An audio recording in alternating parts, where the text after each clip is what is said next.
Be saved from our sins, and we go back again to our way.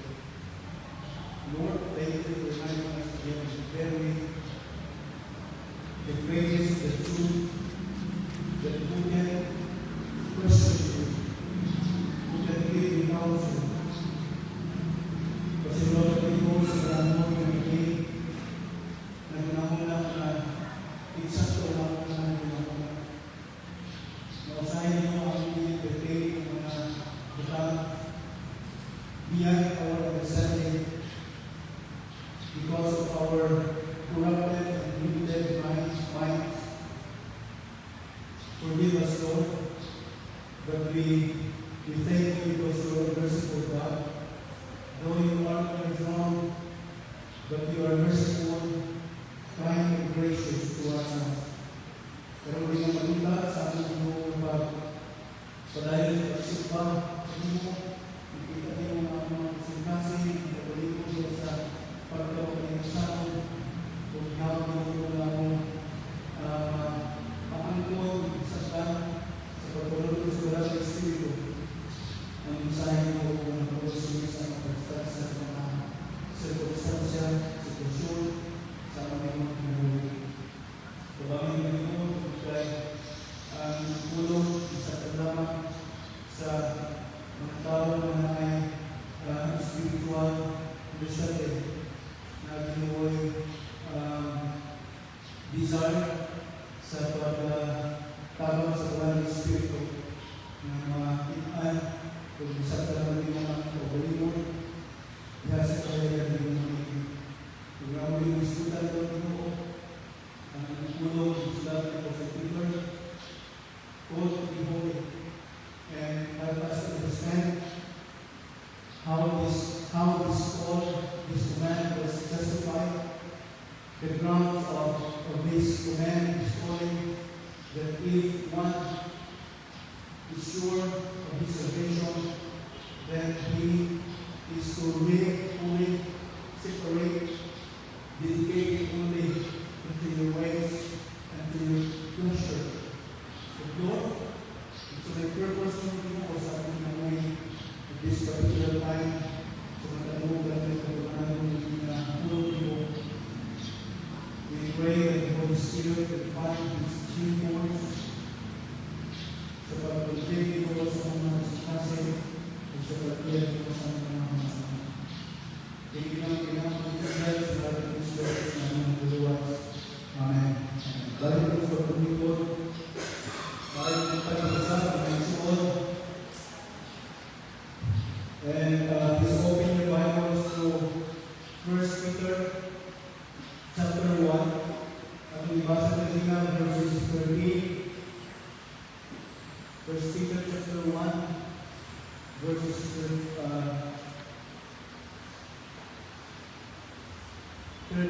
to 19. Kapag pagpapagod sa tulong dito. Call to be holy is a calling given to every believer.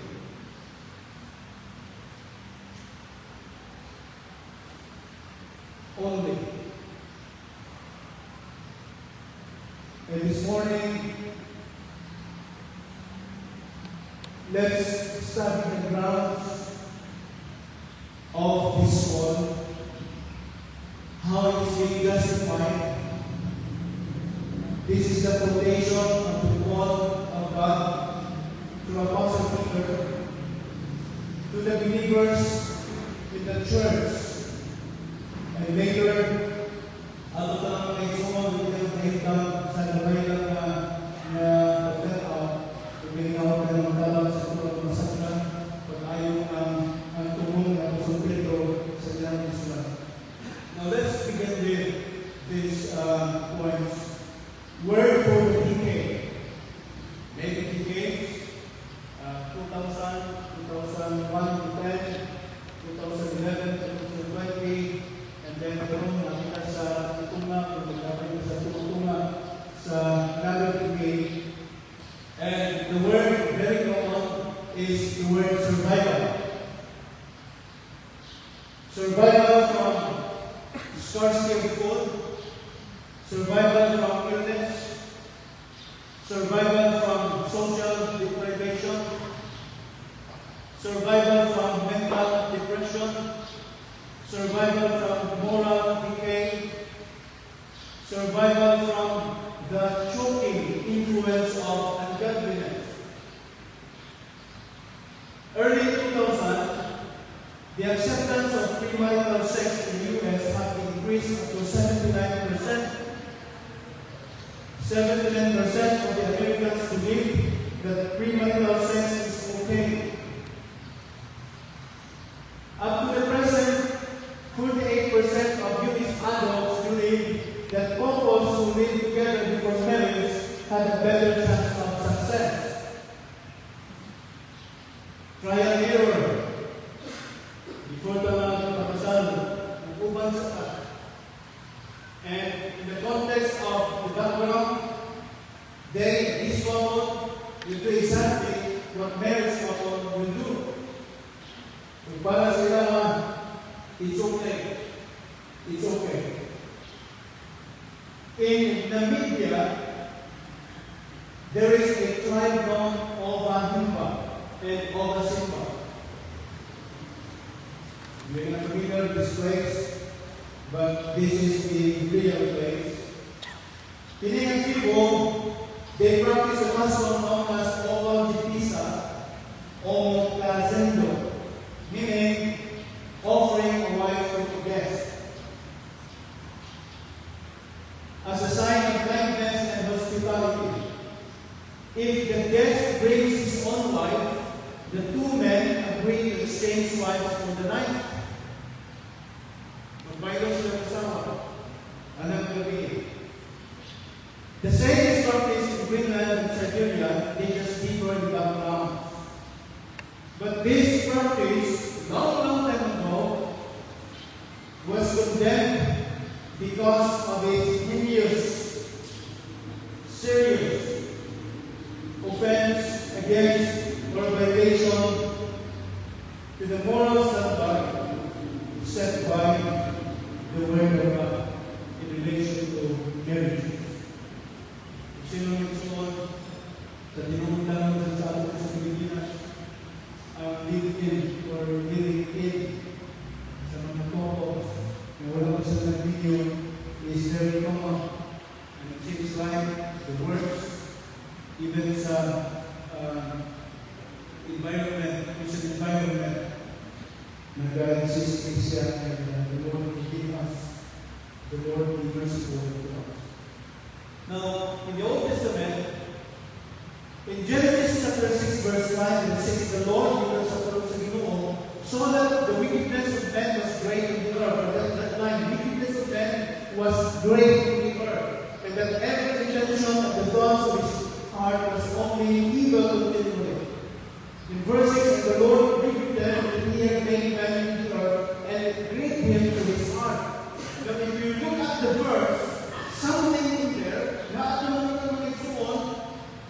very serious and very weighty. Pero dili yung verse makita masabta nato ang pagka-grabe sa salat. Niyatong panahon nila. Let's continue. In Genesis chapter 7, verse 22, says there, everything on the land, on the dry land, in whose nostrils was the breath of life, died. Tanan,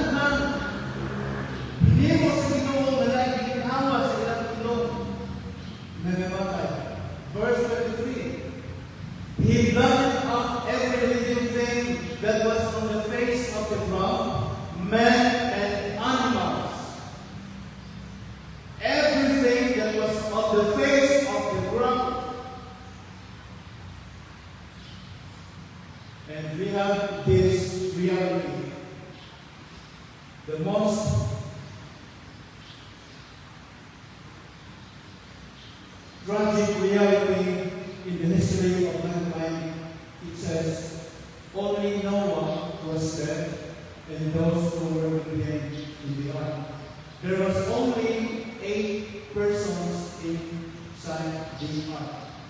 Now, kung sa'yo ako makita ang Panginoon, to make a realization how dark those days were, how sinful the earth that time. You see, God is a merciful God, God is gracious God, is a loving God, but He spared only 8 persons during that time, meaning the corruption of sin destroyed everything. It destroyed also the literal soil that God gives to cleanse. So ato makita mga igsoon, kung anak ka, kagrabe ba ang itabo ang gibuhat sa inyong pagbuod, ato sa kinilas, gawato na ito kapasilan, kung unsa di ay ka dapat ang panahon, in the New Testament, we have these horrific lines quoted in the Scripture regarding warning against about wickedness in the last days are to be found in 2 Timothy chapter 3, verse 2a, and chapter 3, verse 4c. Now, what are these lines? Number 1, verse 9, for men shall be lovers of themselves. Kung saan makita ko yung verse, murag okay lang. Hindi lang ito ma-feel na ito ma-sense na yung pagkaseryoso. But I want us to understand, I want us to feel the sense and feel the fear. Kung saan isa kahadlok na lines yung ito ng insuon ni Apostle Paul. And second line is lovers of pleasures more than lovers of God. Now listen. There will be no restraint. Wala kang may pagtugong o wala'y magkababal sa usapan ako na buhaton niya sa kung sa ginahandog sa iyang organismo. Why? Because he or she loved his or herself. That's the golden verse that men became lovers of themselves more than lovers of God. And it is very, very serious because we often says we love the Lord, but we actually don't. Why? Because if we truly love the Lord, and we say, all of us, I can still remember that there was a time that I say that, and I can say myself, it's trueness. Because if I say I love the Lord, it must be meaning that I love God more than everything. I love God more than mother. I love God more than father. I love God more than brethren. I love God more than myself. I love God more than anything. Kung natin sinuwag sa pagkabalimot, dito ka lang sa time element to express, to demonstrate how we love God, hindi na dapat makakas.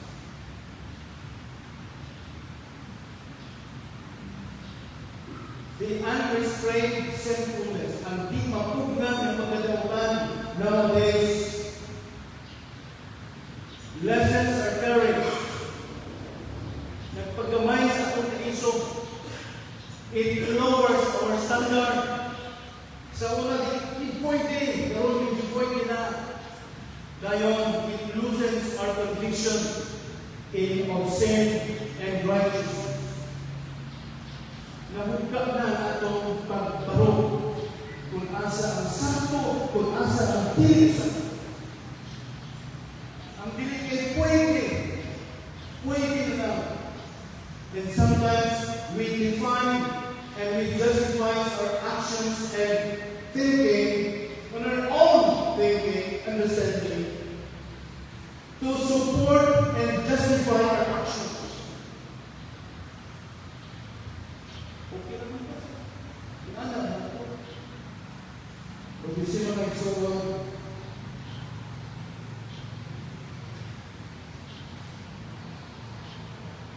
the struggle of our days before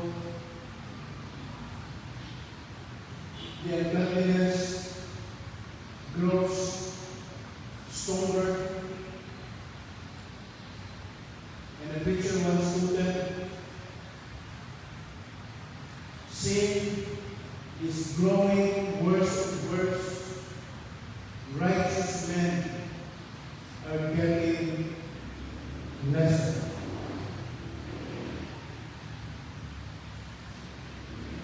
Now,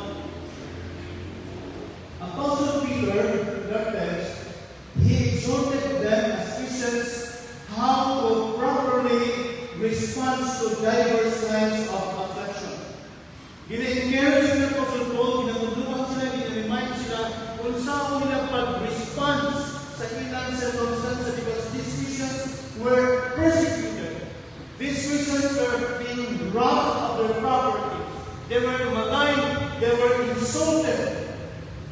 They were discriminated. Ginagawad sila, ginapasibataan sila, o ginagawa sa una-una, ginagawad sila. And Apostle Peter quoted Jesus Christ as an example that when he was revived, but not.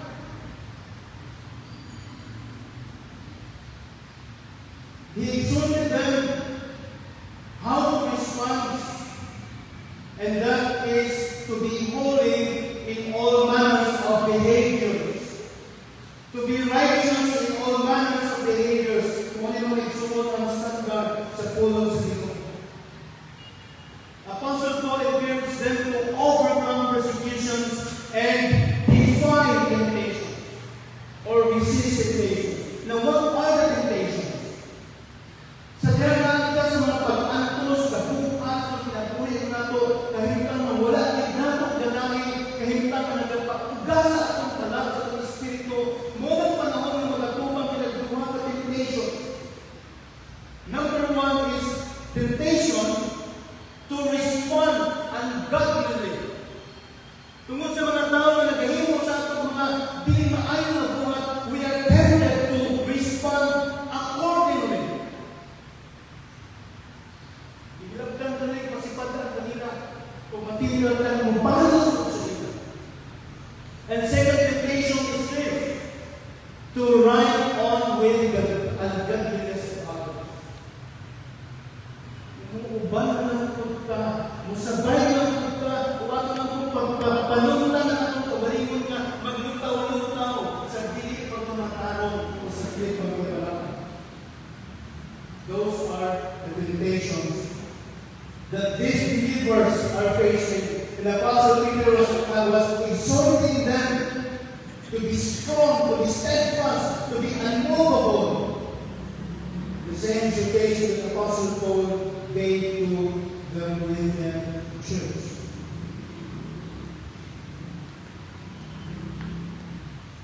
Let's go to the grounds of his calling.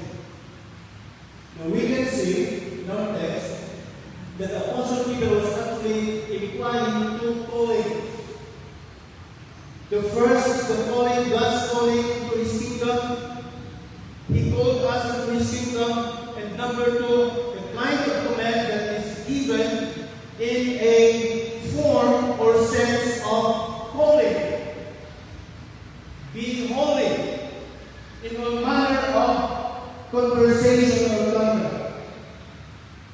So, first, atong masaktan kung giunsa ang sawag pag-justify.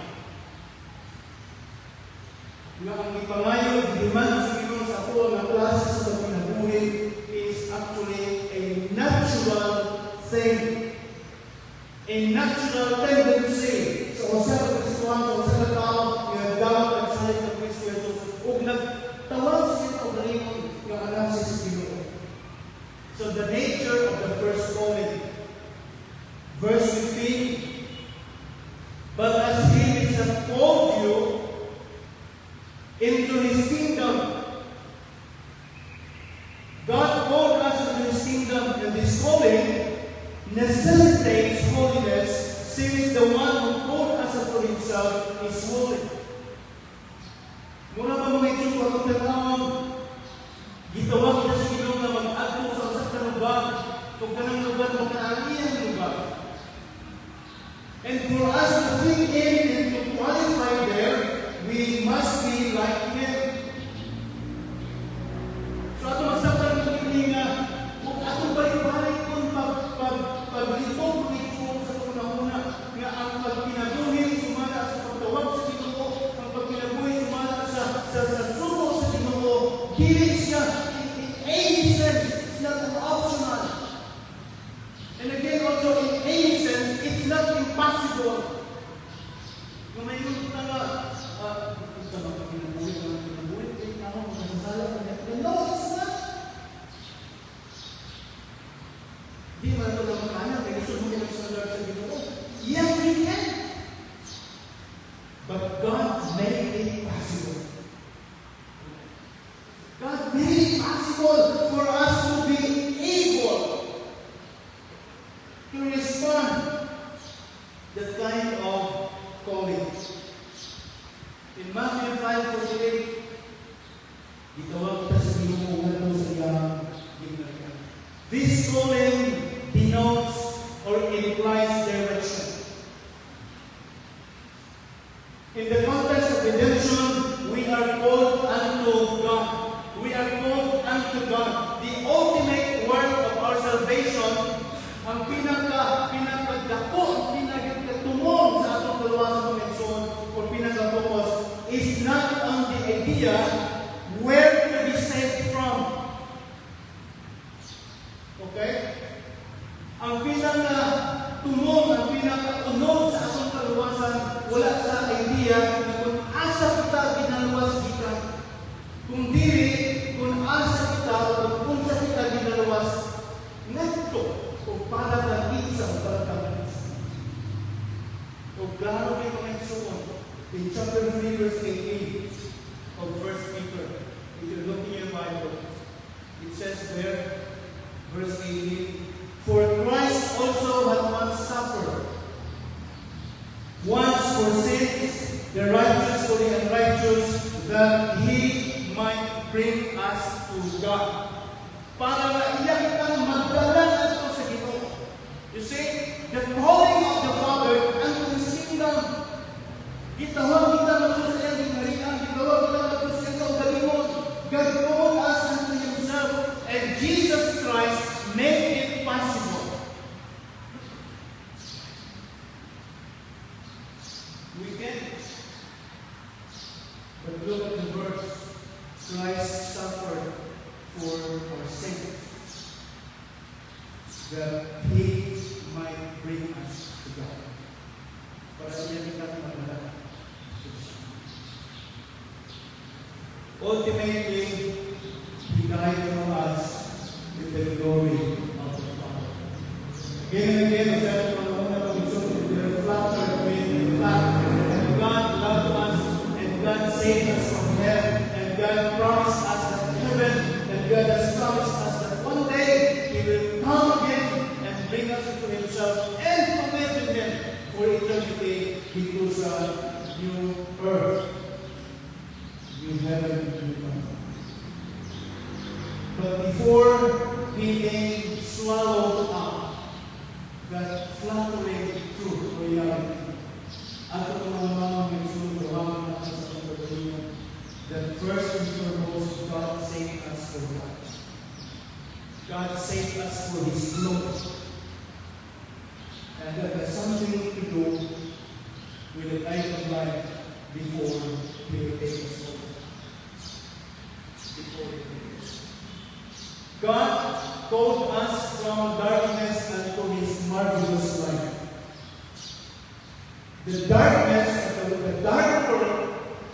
sinfulness will one day be gone, but His marvelous light will continue forever. God called us from uncleanness unto holiness. Gikan sa pagkahugaw at sa pagkahilo, diya sa iyang tubangan. And number 3, God called us from His world unto His kingdom. God called us. Ikawag ko sa Ginoo ng Kristo. Nganto sa iyang kaugalingon.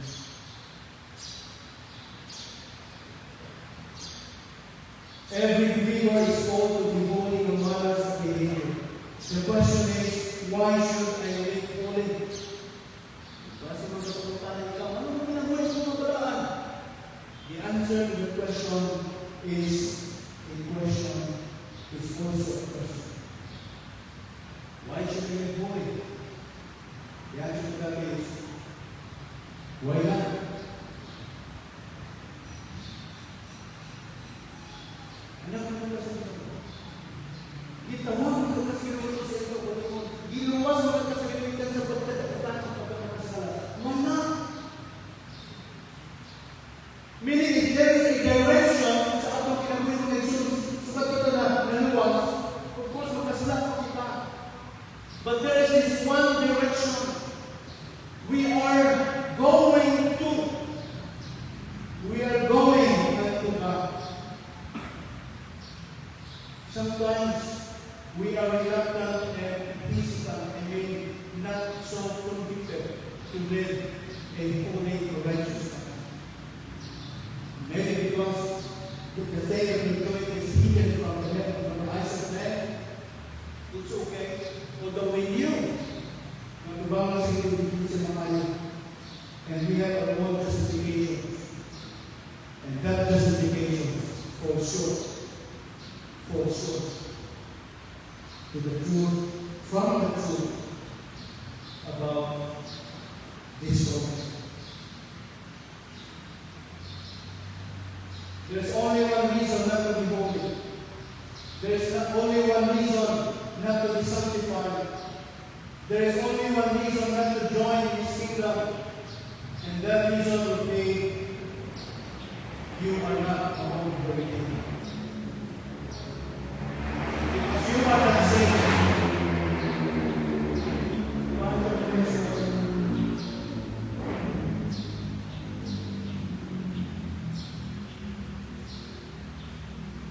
Being aware, nakabalog, hindi nakapatutuan, but unmotivated and unattentive to the process of becoming like Christ, the sanctification, which makes it a part of holiness.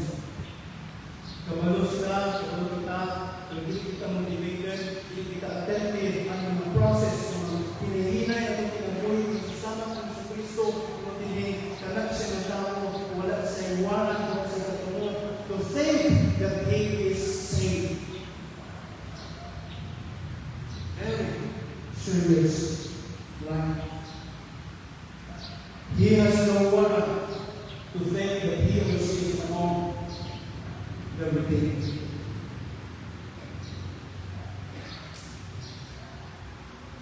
Why? Because true repentance produces newness. Ang tinuod at pagpinusod, magresulta nila siya kung pagkabago. That is unnegotiable. That is unadjustable. Ang tinuod at pagpinusod, magbunga, magresulta siya sa pagkabago. Bago sa mga muna, bago sa pagbati, bago sa direction sa kinabuhi. Bago nga pinulungan, bago nga panguna-una, bago nga sinulian, bago nga panggawi, bago.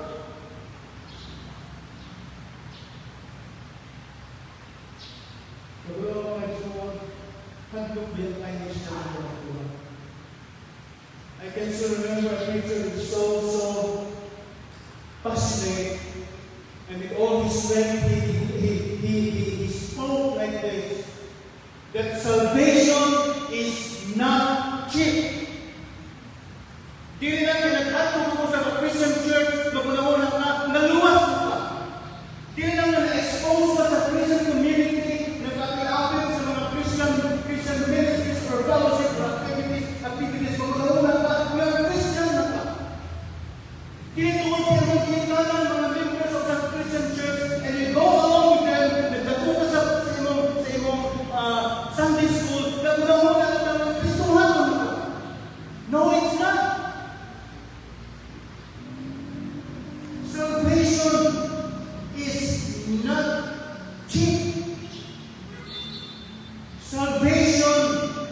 Jesus, it cost the death, the blood of the only begotten Son of God, then it is not cheap.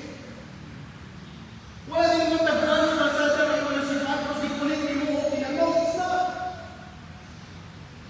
It does not depend on your thinking. It depends on your choice, your decision. That when God allowed you, sa itugutan ka sa Ginoo ng mga dumog sa mga balita, itugutan ka sa Ginoo ng mga sabot sa mga balita. Okay?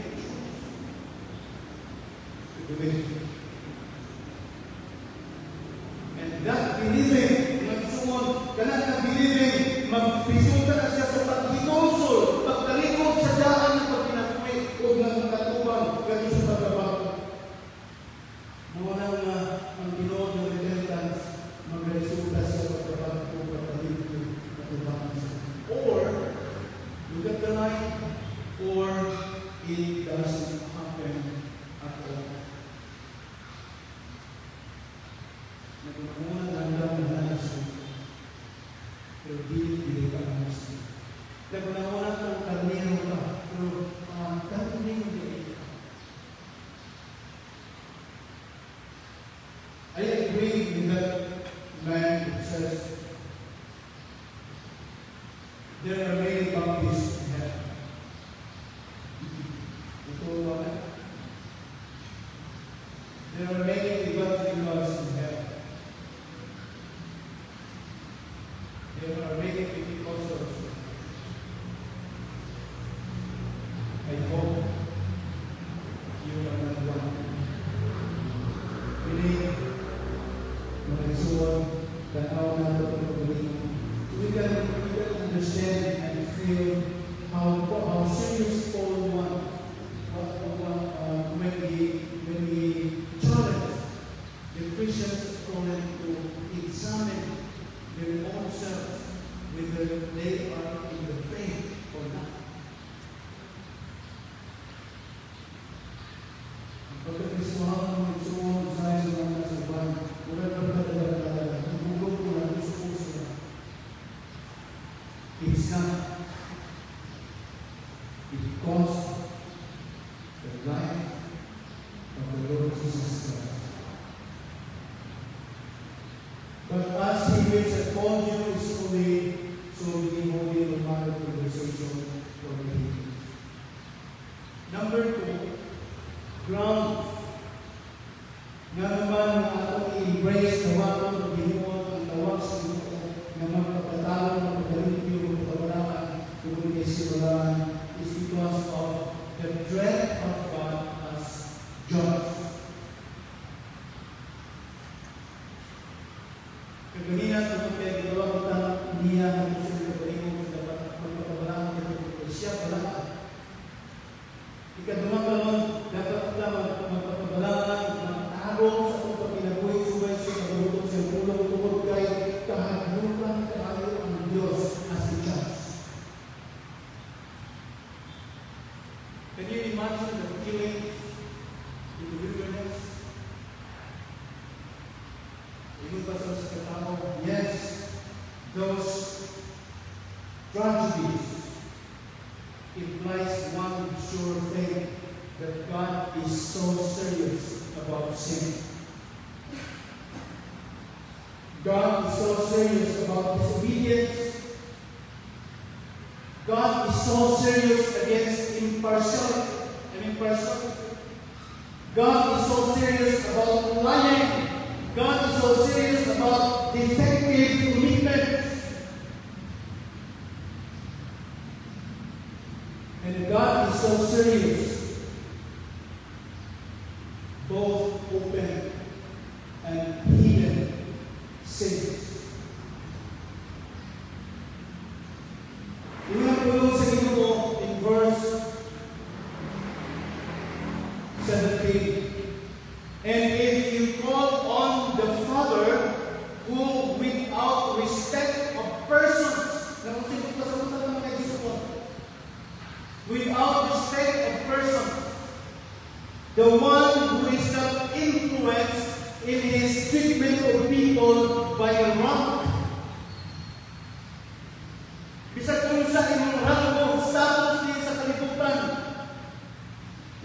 under the righteous judgment of God. Bisan pa kung sa kaadunahan, bisan pa kung sa kagwapo, or any external distinction, na lahat ka sa uban, you are still under, like the rest, the righteous judgment of God. So magunawa natin ang mga gusto. Yes, God is merciful again, God is loving, God is gracious, but God is just.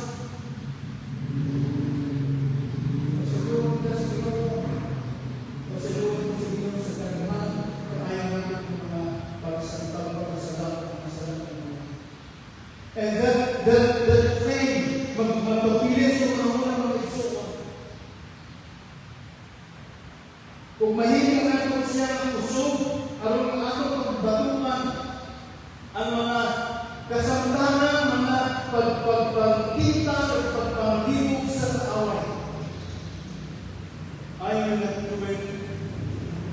We will not do it because we know that God that we call Father is the same, the judge will judge us according to our works. According to our works. Not according to our ranks, not according to our capacity. Sumala sa atong mga inahin. Peter says, as obedient children, do not function yourselves according to the former lusts in your ignorance. Now, ato na awang unsan siya na ignorance. Nga tungod ang ignorance, daghan kung wala pa kita sa Ginoo o daghan kita na higong na biyog makapalipay sa kasintasan sa Ginoo. What is this ignorance? It is obviously the ignorance of God. Ignorance of God. Last Thursday evening, dito sa Destroyer, sa Nagawsa ulit, atong nagtanaw dito ang atong kahibalo na itong sa Ilog. Enough ba ang kahibalo sa Ilog? And it took that sense that it is dangerous, not enough, insufficient knowledge about God is dangerous in the sense that when we think we have it all, when we think we have it enough. Our knowledge of God when full and enough, it conceals two things. Number one, affection for Him. Ang atong pinagbalot sa Ginoo, pagkakilat sa Ginoo, mag-conceive na siya, manang na sa Ginoo mabutan, ang paghigugma sa Ginoo. Because of what He did, and that is His deeds, ang mga buwan sa Ginoo na atong na-experiencehan o atong natilawan. Number two, fear of Him. Because of what He will do, and that is His strength. Ang pagkakahadutan sa karong mundo. Ang pagkakahadutan sa mundo. Even the Apostle Paul, Hebrews chapter 1, it is a dreadful thing to fall into the hands of God. It is a dreadful thing to fall into the hands of God. And he nodded because He is no respecter of persons. Walang siya ginagawa. Even the Apostle Peter, if you call on the God, the Father, your Father, pass the time of your sojourning here in fear. Palagi niya at yung pagpuyong niya kalibutan niya sa pagkahadlok sa Ginoo, buto sa buto sa problem niya, pag-amping ko mo. Lumalabay ang tulong niya kalibutan, pag-amping ko mo, pag-inabuhi ko mo niya sa mga may nagdulong, tungkol kaya ang Diyos, ikaw ng amahan, siya usap ang inyong pagpubuto. It is shown, si mga isuon, ang pagka-fearlessness sa ato para mga generation. Ipakita din sa diha sa pagdili walay respeto. Disrespectful manners towards worship. Okay? Disrespectful manners towards a service or the place of worship. Disrespectful towards the things of God. Mga tao na gaya-gaya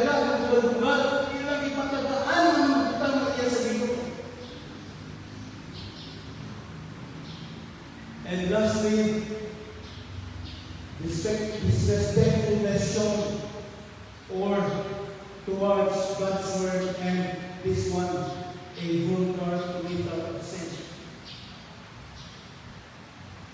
Vulgar committal of sin. Harap-harapan.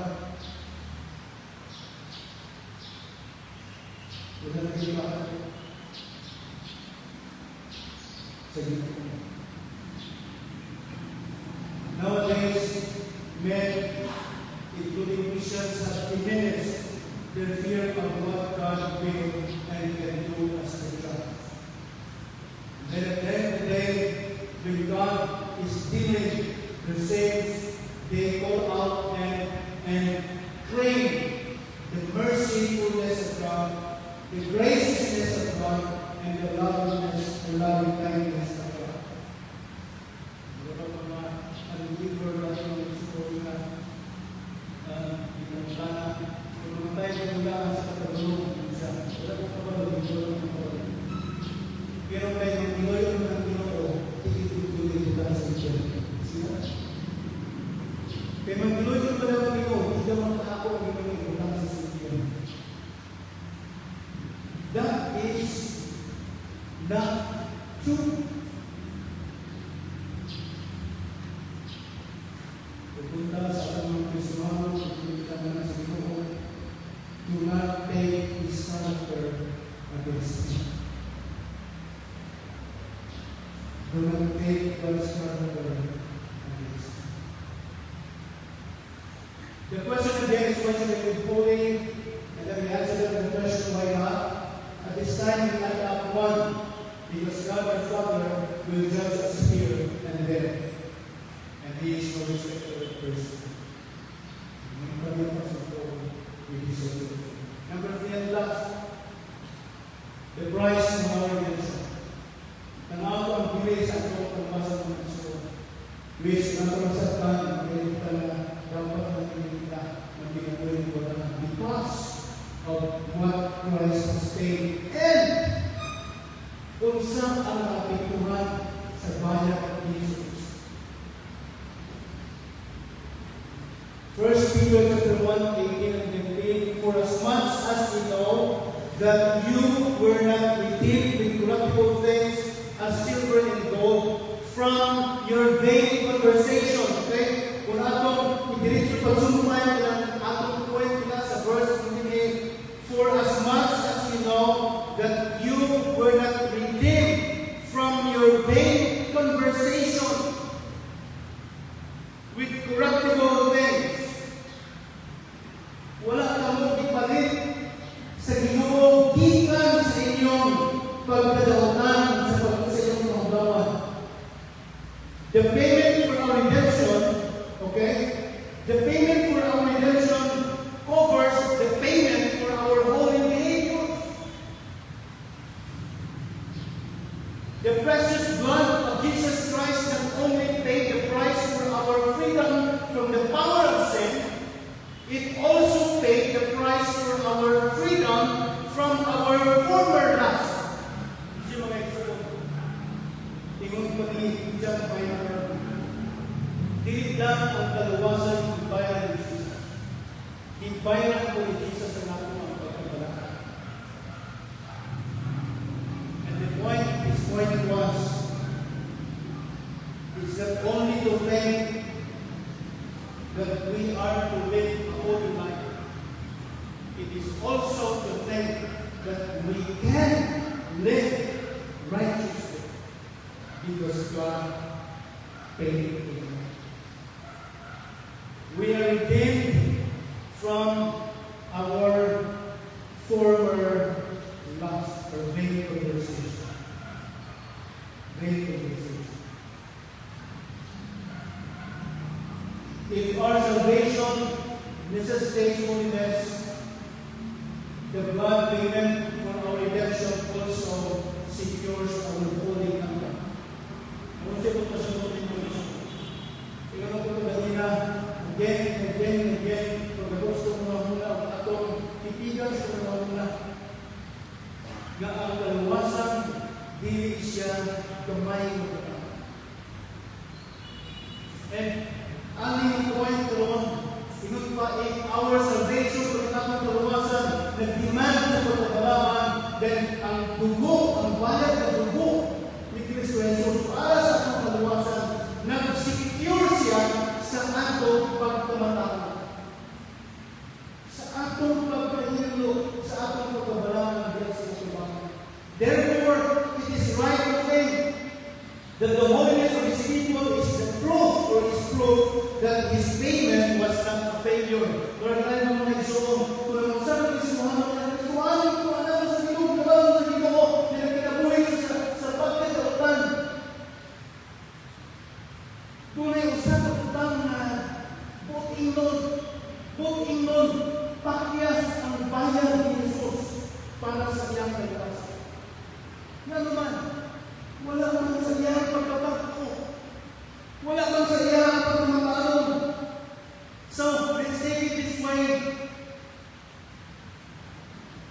The payment or blood payment for our redemption, which is the blood of precious blood of the Lord Jesus Christ, was not a failure. Kung naman sa tao, hindi mismano siya ng pagpapinabuhi sa pagpapasala. The question is not that the famous Jesus wala. No, it's not. The question is, tinulog na sa dili ng mismano. Because the efficiency of the payment that Christ paid was full.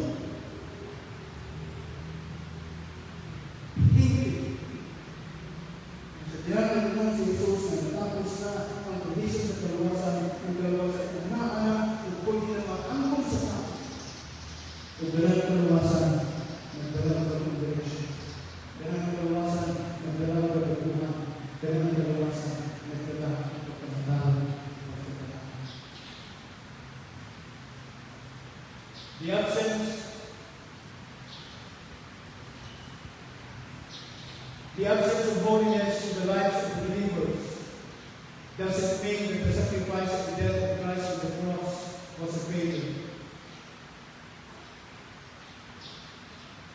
Kung hindi makita ang pagkabalaan ng pagkatawag sa pagkabuhin ng Diyos, it doesn't mean na napakita si Kristo Jesus sa iyang buwan dito sa cross.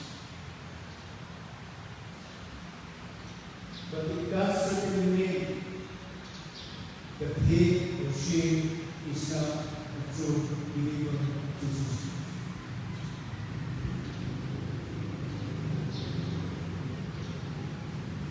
If this holiness isn't visible, if this holiness and newness and righteousness is not visible in us, we have no warrant to think we are among the redeemed.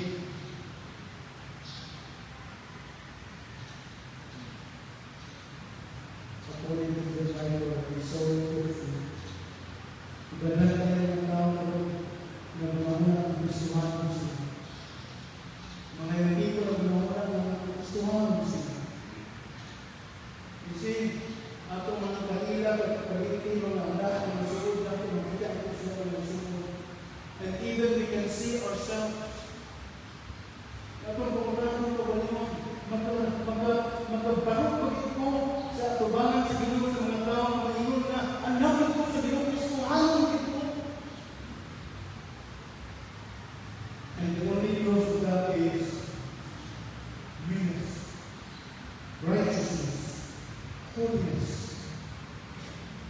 Because the absence of that means only one thing. It is not you. It is not you. Salvation is proved by holy conduct and faithful service. Ma-prove na ito ang kaluwasan ng igsuon, pinakisa sa balaan ng pagkinabuhi o sa mapinumagaw ng pagpangalatan. Why is that? The two go along side by side. The absence of one defects the other. Dili pwede nga, nagkinabuhi ko ng mga tao, wala ko ba mga sino, hindi ko pangalatan sa Ginoo. Di po pwede nga basic sa pagpapalagad sa Ginoo, pero ako na kinabuhi ng mga tao na pagpapangat sa Ginoo. Nag-uban sa Ginoo ha. When you say, I am Christian, I am saved, I am a child of God, involved when it comes to faithful service, I should exhibit. Ipakita mo ko. Dili po,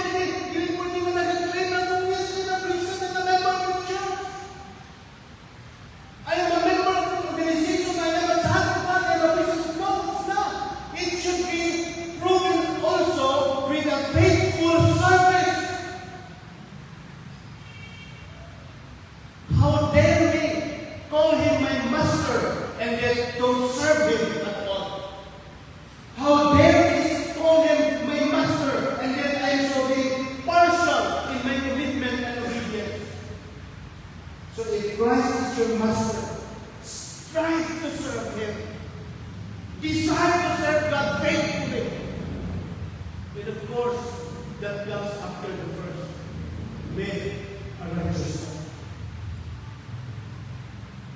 Pag pinabuhay mo na Ginoo, para sa kalipay sa Ginoo, para sa Ginoo, pag pinabuhay subay sa tawag, hindi mo kita nihatag sa mga sa kailangan.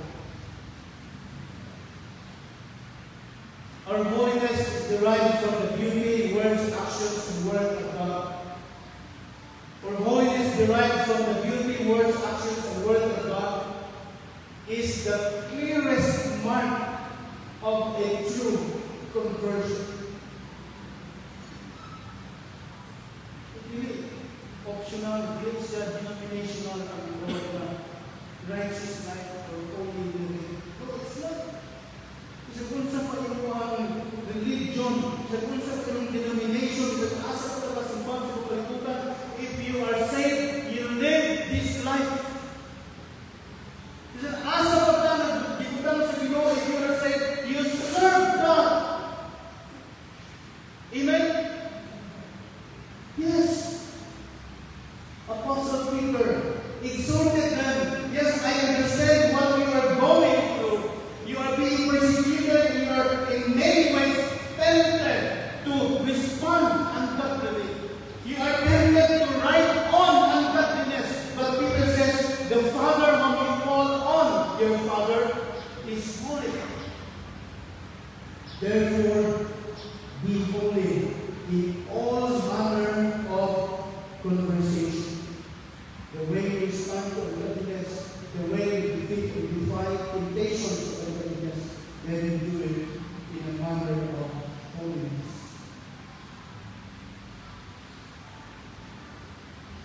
So pagkatapos ng next one, the three grounds are called to be holy. Number one, this is the sign to understand the nature of the first of all. Understand sa talo na ang kinigiyas o ang tawag sa Diyos sa kuha ng holiness is a natural transition from darkness into God's marvelous light. It is unnegotiable divine placement. Kung luwas ka, naaging ka sa lugar na nasa ibutan sa Diyos. Amen? Kung luwas ka, naaging ka sa lugar na nasa ka, inabutan sa Diyos. If you are saved, you have it. If you don't have it, you are not saved. Saya nak suruh itu manusia. Saya nak dito sa mga bata. But actually, hadlo ka ay manusia na pamahalaan. If you are saved, you have it. If you don't have it, you are not saved. Number two, realize the dread of God as God. He will judge us according to our works. Number three and last, believe that the price of our redemption also covers the payment for our hope and belief. Before we pray, I have this line. Because of the atoning death of Jesus Christ, because of the atoning death of Jesus Christ, because of his sacrificial death, because his precious blood flowed out for our cleansing and forgiveness, all these things made our way to God possible. And these things made us able to live according to the pleasure and purpose of God. Now we can live holy in the manners of conduct. We can live for God. We can live for the Lord Jesus Christ. We can live for our Savior. We can live for our Master. We can live for the one who called us unto himself. We can. We can. Although we cannot. Because God, Jesus Christ, made it for us. Amen? Jesus made it. And we will do it for the one who called us into holiness. The one who called us into holiness. Thank you, Lord, for the death of Christ and the blood of the Lord Jesus Christ. Salamat po po kita. I-remind mo kami. It is time for me to